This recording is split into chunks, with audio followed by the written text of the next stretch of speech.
ఎనిమిదో సచివాలయం ఇది. మీ సచివాలయానికి ఎన్ని పెన్షన్లు?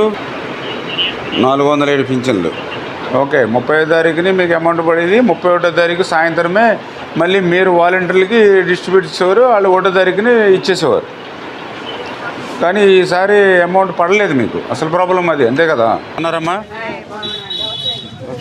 ఇప్పుడు మనకి పెన్షన్స్ ఎంత అమౌంట్ ఇవ్వాలి? మన దాంట్లో 14,49,000 ఇవ్వాలి, అంతే కదండి? ఇప్పుడు ఎంత వచ్చిందమ్మా అమౌంట్? 9,000 పడ్డది సార్. 9,000 పడింది. అదే ఇప్పుడు పడిన అమౌంట్ ఎంతండి? 9,000 పడ్డది. 9,000 పడింది. 14,49,000 రావాలి మీకు. రావాలండి. వచ్చింది 9,000. 9,000 పడ్డది సార్.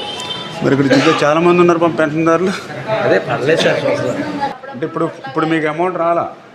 ఇప్పుడు స్టిల్ ఈ రోజుకి కూడా ఈ టైంకి కూడా 9,000 వచ్చింది. అవును సార్, నా అకౌంట్లో. అది నేను అడిగేది. అంటే కొంతమంది పింఛన్దారులు మాకు డబ్బులు ఇవ్వలేదని మనం ఫోన్ చేస్తే ఇప్పుడు మీకు వచ్చి ఇవ్వట్లేదా లేకపోతే రాక ఇవ్వట్లేదా అనేది వచ్చాడు. మీకు రాలేదు అమౌంట్. ఈ డబ్బులన్నీ ఇంకో సచివాలయానికే రాలేదు అమౌంట్. 9,000 వచ్చిందంట మీ సచివాలయానికి. 9,000 అంటే ఎంతమందికి? ముగ్గురికి వస్తుంది అది ఇవ్వాలి. ఇప్పుడు ఏమైనా అమౌంట్ వచ్చిందా మీకు? అమౌంట్ వేయలేదంటండి. ఇంకా మనకేమో వాళ్ళ మీద వీళ్ళ మీద నెట్టేస్తున్నారు అందరూ. ఇదిగో మా సాక్షి ఛానల్ వారు, ఆయన సాక్షి ఛానల్, సాక్షి పత్రిక ఇప్పుడు ఏదో వాలంటీర్లను ఆపేశారు, తెలుగుదేశం పార్టీ వాళ్ళని ఆపేశారు అని వాళ్ళ పత్రికలోనే వాళ్ళ ఛానల్ని వేస్తూ ఉంటారు, సాక్షి ఛానల్ వారు. కానీ వాస్తవంగా ఇప్పుడు వచ్చి కనుక్కున్నాను నేను. ఇప్పుడు ఇందులో 6వ నెంబర్ ఇప్పుడు 9,000 వచ్చిందంటండి వీళ్ళకి. 9,000 అంటే ఎంతమందికి వస్తుంది? ముగ్గురికి వస్తుంది.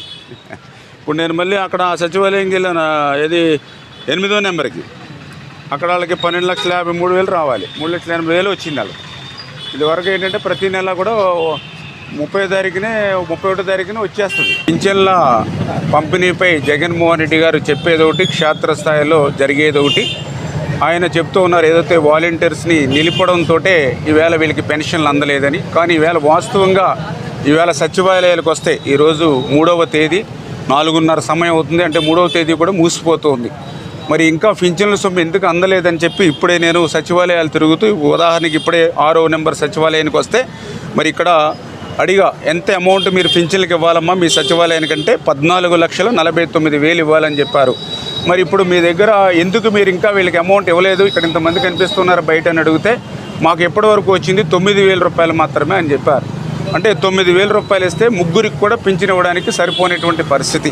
అదేవిధంగా ఇతర సచివాలయాలకి నేను వెళ్ళినా కూడా అక్కడ కూడా కొంతమంది 5%, 10% మాత్రమే మాకు ఇప్పటివరకు జమ అయిందండి, అది కూడా మేము వెళ్ళి తెచ్చుకుని ఇవ్వాలనేటువంటి పరిస్థితి. అంటే ఎప్పుడూ కూడా ప్రతి నెల కూడా 1వ తేదీని పింఛన్లు ఇవ్వాలంటే 31వ తేదీని 30వ తేదీనే సచివాలయాల అకౌంట్లోకి వేస్తే వాళ్ళు డ్రా చేసుకుని 1వ తేదీనే వీళ్ళకి పింఛన్లు ఇచ్చేవారు. కానీ ఈ నెలలో మాత్రం కావాలని ఈ పింఛన్ల సొమ్ము ఏదైతే సచివాలయాలకు వేయలేకపోవడంతో ఈ రోజుకి ఈ సమయానికి కూడా వీళ్ళు పింఛన్లు అందుకోలేనటువంటి పరిస్థితి ఉంది. ఏంటి దీనికి గల కారణం అని చూస్తే మరి ఏదైతే మరి గత 15 రోజుల్లో ప్రభుత్వ ఖజానాకు సంబంధించినటువంటి 22,000 కోట్ల రూపాయలు మరి ఏదైతే జగన్మోహన్ రెడ్డి గారు అంటే రేపు గవర్నమెంట్ వస్తుందో పోతుందో తెలియదు, మన చక్కపడాలనేటువంటి ఆలోచనతో తన కాంట్రాక్టర్లు ఎవరైతే అనుసీలు ఉన్నారో మరి వాళ్ళకి దొడ్డిదారిన బిల్లులు చెల్లించడంతో ఈవేళ ప్రభుత్వ ఖజానాలో పెన్షన్లకి డబ్బులు ఇవ్వడానికి లేకపోవడంతోనే ఇటువంటి పరిస్థితి, దుస్థితి ఈరోజు వచ్చినటువంటి స్థితి. అందుకే మేము తెలుగుదేశం పార్టీ తరఫున డిమాండ్ చేస్తూ ఉన్నాం, ఏదైతే ఆ వృద్ధులు, వితంతులు, దివ్యాంగులు ఎవరైతే ఉన్నారో మరి వాళ్ళందరికీ కూడా ఇంటింటికి వెళ్ళి పింఛన్ అందజేయాలి. ఏదైతే ఎలక్షన్ నిమిత్తం ఈ 2 నెలలు ఎలక్షన్ కమిషన్ వాలంటీర్లు దూరంగా పెట్టమన్నా ఈవేళ సచివాలయంలో ఈవేళ 400 పింఛన్లు ఉన్నాయని చెప్పారు. మరి ఇందులో 10 మంది సిబ్బంది ఉన్నారు. ఒక్కొక్క సిబ్బంది 40 పింఛన్లు తప్పున ఇస్తే 10, 40, 400, 40 పింఛన్లు ఒక సిబ్బంది అంటే ఖచ్చితంగా 2 రోజుల్లోనే ఇంటింటికి పట్టుకెళ్ళవచ్చు. అయినప్పటికీ అవకాశం ఉన్నప్పటికీ కూడా మరి వృద్ధుల్ని, వితంతుల్ని, దివ్యాంగుల్ని అందరినీ కూడా సచివాలయాలకు రప్పించాలి, వాళ్ళని కష్టపెట్టాలి, వాళ్ళని ఎండల్లో నిలబెట్టాలి, వాళ్ళ సమస్యలు పడిపోవాలి, అవి చూసి మరి నేను ప్రతిపక్షాల మీద తోచేసి ఆనందపడాలనేటువంటి పైశాచికమైనటువంటి ఆనందం వేళ జగన్మోహన్ రెడ్డి గారు పడడం కరెక్ట్ కాదు. ఇమ్మీడియట్లీ ఆ యొక్క సిబ్బంది ద్వారా ఇంటింటికి వాళ్ళు పింఛన్ అందజేయాలని చెప్పేసి డిమాండ్ చేస్తూ ఉన్నాం. వాళ్ళ తరపున మేము పోరాడడానికి సిద్ధంగా మేము ఉన్నామని చెప్పి మీ ద్వారా తెలియజేసుకుంటూ మేము కూడా అందరికీ కూడా ఒక భరోసా కూడా ఇస్తూ ఉన్నాం. ఎవరైతే పింఛన్దారులకి ఏదైతే రేపు మే 13వ తేదీన ఎన్నికలు జరుగుతూ ఉన్నాయి, జూన్ 4వ తేదీన కౌంటింగ్ జరుగుతుంది. జూన్ మరి మొదటి వారంలోనే చంద్రబాబు నాయుడు గారు ముఖ్యమంత్రిగా ప్రమాణ స్వీకారం చేయబోతూ ఉన్నారు. ఖచ్చితంగా జూలై 1వ